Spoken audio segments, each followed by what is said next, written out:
Okay, the Orlando Pro is coming up this weekend, and there is one bodybuilder nobody is talking about, and they should be talking about him. Everybody is obviously talking about Hassan Mustafa because he came in second to Ian Valier at his last contest, and he is a massive, freaky bodybuilder with tons of muscle, and he's been coming in harder and harder and fuller and fuller. And the only knock on his physique really is his shape. He's got a blocky waist. He hasn't been able to control his midsection much on stage. And that's why Ian pulled off the win last time. But there is another bodybuilder in this lineup that is big, incredible shape, always comes in condition. And I've spoken to him personally. And that person that we should be talking about is Phil Klahar. Now, let me read you the rest of the lineup, and then I'll get to why I think Phil is the dark horse in this contest. So let's see. Okay, so in this contest, the Orlando Pro, which is July 1st, just Saturday, Mohamed Ansor, Emmanuel Alvarez, Leonardus Cardoza, Devin Causey, Phil Klahar, Chris DiDomenico, Matt Kuba, Scott Lightfoot. Hope he's not related to Lori Lightfoot because then you'd have terrible genetics. Stan, oh, that's Stanimal. Okay. Jason Lowe, Hassan Mustafa, Eric Ramirez, Ray Short. Being from Jersey, I'm actually excited to see how Eric Ramirez looks. I have not seen him on stage in some time, but that'd be exciting. But anyway, people in bodybuilding have short memories. So Ian beat Hassan Mustafa in the last contest they had, right? I think that was the Toronto Pro. Some people argued that Hassan should have won. I agree that Ian was able to win because of his shape. He had better shape than Hassan Mustafa. He's better symmetrically balanced than Hassan Mustafa. But let's not forget that in 2021, I know it's 3 years ago, okay? But I have a relationship with Phil, and I speak to him. He went up against Ian at the Tampa Pro, and a lot of people thought he should have beat Ian at the Tampa Pro, me included. Ian wound up winning that show. And it was, if you remember the show, it was Phil, Ian, and Steve Kuklo. Those are the top three. And if you go back and you look at those pictures, there we go. Okay. So this was 2 years ago, right? And here's the lineup. Here is Ian. Here is Phil and Steve Kuklo. This is from the front. And here you can see Ian, you know, he does not have that chest problem as he did in the Toronto Pro. And I believe his back was a little bit better. He didn't have that damage to the lower back or the high lat insertion. I might be wrong. But look at Phil Klahar here. And this was in 2021, okay? And he clearly is on par with these two Olympians. Now, I get that it is 2 years later. But from what I understand, and I want to show you from the back.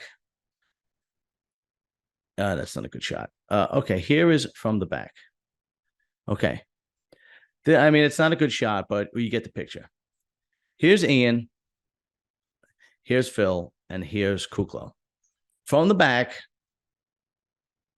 it looks like Phil beats them, right? Now, again, this is a poor shot, but if you saw it up close and personal live, or you saw the live feed, Phil clearly, his back, his hamstrings, his glutes, everything was lights out. I think they gave Ian the win because of his front poses. Now, Phil is a very private guy. He doesn't post a lot of pictures on Instagram with no shirt on. His most recent pictures are basically like this one. This one is from 2 years ago. Okay. This was 2 days out of the 2021 Tampa Pro. All right. So he's looking to beat this. Now, I've spoken to, this was his off-season. Oh, did see? Oh, it doesn't even do that. Okay, whatever. He does not take a lot of pictures pre-contest with his shirt off. Even when he's posing, he's he actually poses with his shirt on. See, as he's doing here, he's a very private guy. He does not like to do that. Okay. Now here's the thing. Phil was nice enough to come on my Muscle Talk not too long ago. I don't know, a month ago, month and a half ago, whatever it was. And since then, we've kept a relationship. On his off season, he's 6 foot tall, remember, okay? So he's tall and he's very wide. He's 6 foot tall and he's 295 pounds on his off season. The last time he was on stage, he was 250 pounds. And now, according to him, he will be on stage at 258 and in better shape. From what he told me and from what his crew told him, and he is a better version of 2021. If he is a better version of 2021, Hassan Mustafa has his hands full. Nobody's talking about Phil. Everybody's sleeping on him. Everybody's saying, Hassan Mustafa, this is his contest to lose. Now, yeah, I agree.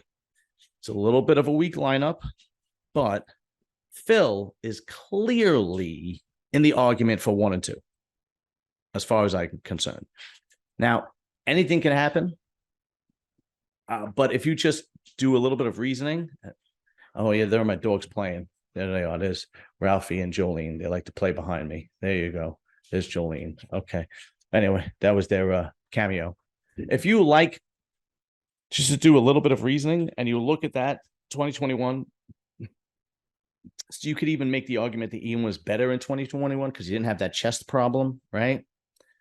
And Phil really, a lot of people thought Phil should have won that show. And then you have Hassan Mustafa that gets beaten by Ian.